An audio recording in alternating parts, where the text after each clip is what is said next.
বয়স থাকতেই husband wife quality time enjoy করা উচিত। ভালো কোথাও বছরে একবার ঘুরতে যাওয়া, মাসে অথবা সপ্তাহে রেস্টুরেন্টে খেতে যাওয়া। অনেক সময় টাকা পয়সার অপচয় মনে হতে পারে, তবে সেই অপচয় কিছুটা হলেও করা উচিত। শেষ জীবনে আপনার সঙ্গী কাছে না থাকলেও এই স্মৃতিগুলো আঁকড়ে ধরেই বাঁচতে পারবেন।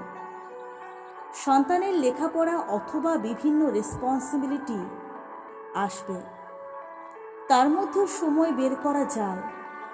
সব সম্পদ, টাকা সন্তানের জন্য সঞ্চয় করবেন, সেটা ভালো দিক, তবে অল্প কিছু নিজেদের জন্য বরাদ্দ রাখা উচিত।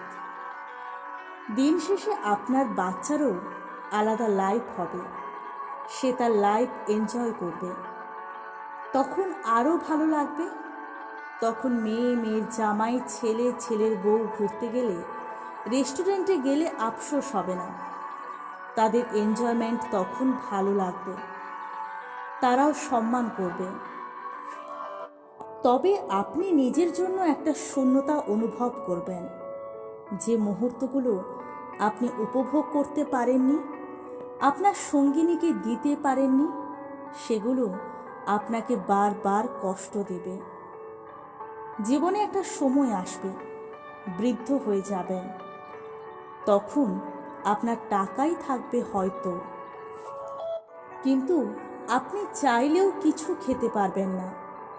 শারীরিক অসুস্থতায় ঘুরতে মন চাইলেও তখন পারবেন না।